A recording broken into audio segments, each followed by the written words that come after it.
Hi friends, welcome back to ఆహాబలి రుచి. ఈరోజు మన ఛానల్లో ఎంతో రుచికరమైన కస్టర్డ్ ఐస్ క్రీమ్ను ఇంట్లోనే చాలా సింపుల్గా ఎలా తయారు చేసుకోవాలో చూద్దామండి. చాలా సింపుల్గా తయారు చేసుకోవచ్చు, అలాగే తయారు చేయడం కూడా చాలా ఈజీ అనమాట. కస్టర్డ్ పౌడర్ ఉంటే చాలండి, మనకి దీనికోసం ఫ్రెష్ క్రీమ్ ఏం అవసరం లేదు. బీటర్ కూడా లేకుండా ఇంట్లో ఉండే వాటితోనే ఈజీగా చేసుకోవచ్చు. టేస్ట్ కూడా చాలా బాగుంటుంది. ఒకసారి ఇంట్లోనే ఇలా హెల్తీగా టేస్టీగా ఐస్ క్రీమ్ చేసి పెట్టండి, పిల్లలకు కూడా చాలా బాగా నచ్చుతుంది. మరి లేట్ చేయకుండా దీన్ని ఎలా తయారు చేయాలో చూసేద్దాం. ముందుగా ఒక మందంగా ఉన్న గిన్నె తీసుకొని దానిలోకి చిక్కటి గేదె పాలు తీసుకున్నాను. నేను ఇక్కడ 3/4 లీటర్ వరకు తీసుకున్నాను. మీరు కావాలంటే ప్యాకెట్ మిల్క్ కూడా తీసుకోవచ్చు. తర్వాత ఒక గిన్నెలోకి 3 టేబుల్ స్పూన్ వరకు కస్టర్డ్ పౌడర్ వేసుకోవాలి. ఇది మనకి బయట ఎక్కడైనా కూడా ఈజీగా అవైలబుల్గా ఉంటుందండి మార్కెట్లో. తర్వాత ఇందులోకి ఒక 50 ml వరకు పాలను వేసుకొని మిక్స్ చేసుకోవాలి. పాలు వేసుకున్నాక చక్కగా ఉండలు లేకుండా బాగా కలుపుకోవాలి. ఈ కస్టర్డ్ పౌడర్ మొత్తం కూడా పాలలో మిక్స్ అయ్యేలాగా కలుపుకొని పక్కన పెట్టుకోవాలి. ఇప్పుడు కాగబెట్టుకున్న పాలలోకి దీనిలోకి ఒక 4 నుంచి 5 టేబుల్ స్పూన్ల వరకు షుగర్ని యాడ్ చేసుకోవాలి. తర్వాత దీన్ని మిక్స్ చేస్తూ పాలని బాగా మరిగించాలి. చిక్కటి గేదె పాలు తీసుకున్నానండి. మీరు కావాలంటే ఫుల్ ఫ్యాట్ మిల్క్ తీసుకోండి. ఐస్ క్రీమ్ కోసం టేస్ట్ అనేది బాగుంటుంది, ఐస్ క్రీమ్ అనేది. ఇప్పుడు మనం పాలలో కలిపి పెట్టుకున్న కస్టర్డ్ పౌడర్ని మరొకసారి మిక్స్ చేసుకొని ఫ్లేమ్ అనేది లో ఫ్లేమ్లో పెట్టుకొని వేసుకోవాలి.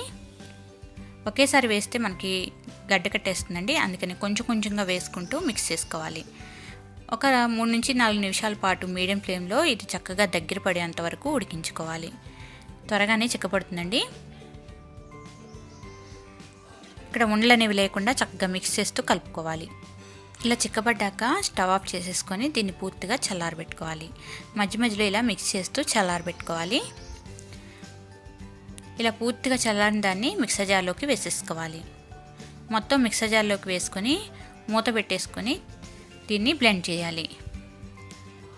ఒకసారి పల్స్ ఇస్తూ ఆఫ్ చేస్తూ బ్లెండ్ చేసుకుంటే మనకి ఇక్కడ చూపించిన విధంగా చక్కగా మనకి ఐస్ క్రీమ్ అనేది చక్కగా వస్తుందన్నమాట. తర్వాత దీన్ని ఒక బౌల్లోకి ట్రాన్స్ఫర్ చేసుకోవాలి.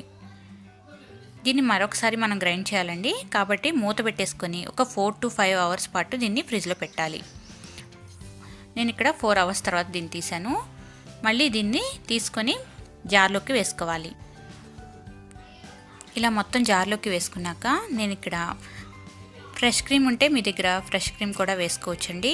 దాని బదులు ఇక్కడ నేను పాల మీద మేగడ ఉంటుంది కదా, చిక్కటి గేదె పాలు కానీ లేదంటే ప్యాకెట్ మిల్క్ తీసుకున్నా కూడా దానిపైన మేగడ వస్తుంది కదా, ఆ మేగడిని తీసుకొని ఒక 2 days పాటు స్టోర్ చేసి పెట్టుకున్నాను. ఇప్పుడు ఆ మేగడిని దీనిలోకి వేస్తున్నాము. వేసి చక్కగా దీన్ని కూడా మూత పెట్టేసుకొని పల్స్ ఇస్తూ ఆఫ్ చేస్తూ ఒకసారి గ్రైండ్ చేసుకోవాలి. చక్కగా ఒక 2-3 నిమిషాలు గ్రైండ్ చేసుకోవాలండి, అప్పుడైతేనే మనకి పర్ఫెక్ట్గా వస్తుంది ఐస్ క్రీమ్ అనేది. ఆ తర్వాత దీన్ని ఒక బౌల్లోకి ట్రాన్స్ఫర్ చేసేసుకోవాలి. తర్వాత దీనిలోకి నేను ఇక్కడ టూటీ ఫ్రూటీ వేస్తున్నాను. మీరు డ్రై ఫ్రూట్స్ కావాలంటే దీనిలోకి డ్రై ఫ్రూట్స్ కూడా వేసుకోవచ్చు, మీకు ఇష్టమైనవి వేసుకొని ఒకసారి బాగా మిక్స్ చేసుకుంటున్నాను. తర్వాత కొన్ని టూటీ ఫ్రూటీని పైన కూడా వేసుకుంటున్నాను. ఐస్ క్రీమ్ మీద మనకి ఐస్ అనేది ఫామ్ అవ్వకుండా దీనిపైన ఏదైనా ఫాయిల్ పేపర్ కానీ పాలిథిన్తో కానీ కవర్ చేసుకొని మూత పెట్టేసుకొని ఒక 12 to 14 అవర్స్ లేదా ఓవర్ నైట్ అంతా కూడా ఉంచొచ్చండి. మనకి ఇక్కడ నేనైతే ఒక 14 అవర్స్ ఉంచాను. తర్వాత చక్కగా ఐస్ అనేది తయారైపోయింది. ఒక 5 minutes ఆగేసి మనం సర్వ్ చేసుకోవచ్చు, ఎందుకంటే బాగా కూలింగ్ ఉంటుంది కాబట్టి. ఒక 5 minutesలో ఆగితే మనకి ఐస్ క్రీమ్ అనేది ఈజీగా వస్తుంది.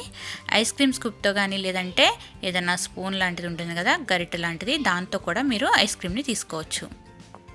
ఈ ఐస్ క్రీమ్ని ఇంట్లోనే చాలా ఈజీగా తక్కువ టైంలో చేసుకోవచ్చు. మనం బయట కొనే బదులు ఇంట్లోనే చాలా తక్కువ ఖర్చుతో చేసుకోవచ్చు అనమాట. మీరు కూడా ఈ రెసిపీని ట్రై చేసి మీ పిల్లలకి పెట్టండి, వాళ్ళకు కూడా చాలా బాగా నచ్చుతుంది.